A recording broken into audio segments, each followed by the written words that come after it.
हसन साकिब की तरह ना तो अंधा है और ना ही बहरा।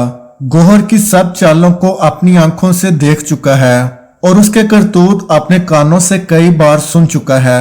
हसन जानता है अगर बात गौहर आपी पर रही तो ये मेरी कभी भी शादी फरवा से नहीं होने देगी। इसलिए हसन खुद ही फरवा से शादी करके उसे घर ले आता है। ये मेरी बीवी है, आज से इसी घर में रहेगी।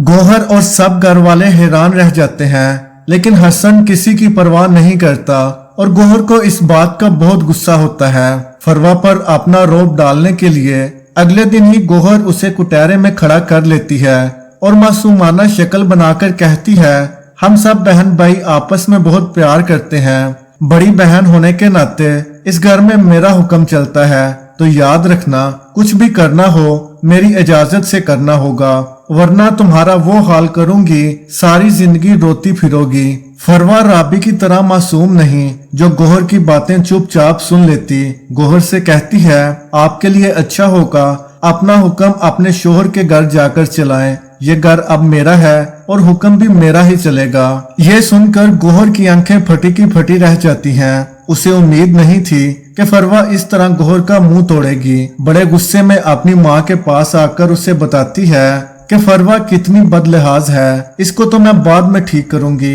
लेकिन पहले आप हसन से पूछें ये कैसी बदतमीज लड़की लाकर उसने हमारे सर पर बिठा दी है।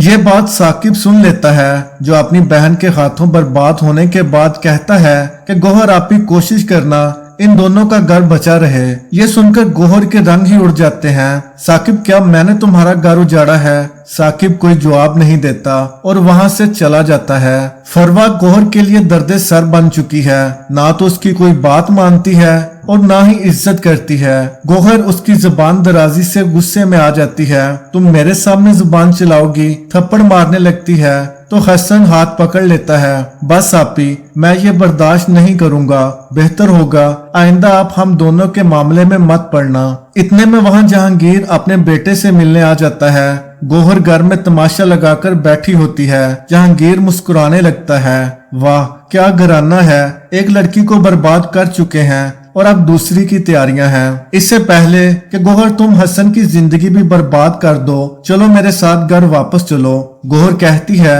मैं तुम जैसे घटिया इंसान के साथ नहीं रह सकती जो घर की इज्जत का भी ख्याल न रखे।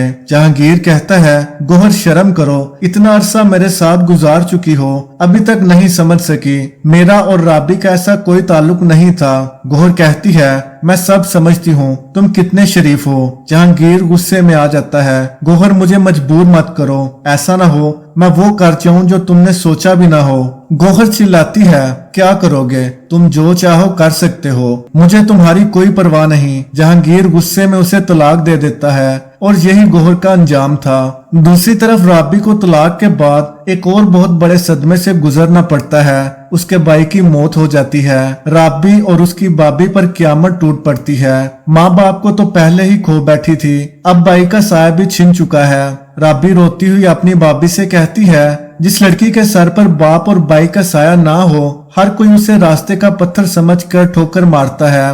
कुछ दिन गुजरने के बाद राबी के लिए रिश्ता आता है, लेकिन वो आदमी राबी से बहुत ज्यादा बड़ा होता है। उसकी बाबी कहती है कि तुम सोचकर जवाब देना। इतने में वहां जहांगीर पहुंच जाता है। वो तस्वीर देखकर जहांगीर कहता है, चाहे राबी तलाक याफ्ता है, लेकिन जरूरी तो नहीं वो इस उम्र रसीदा आदमी के साथ अपनी जिंदगी गुजारे।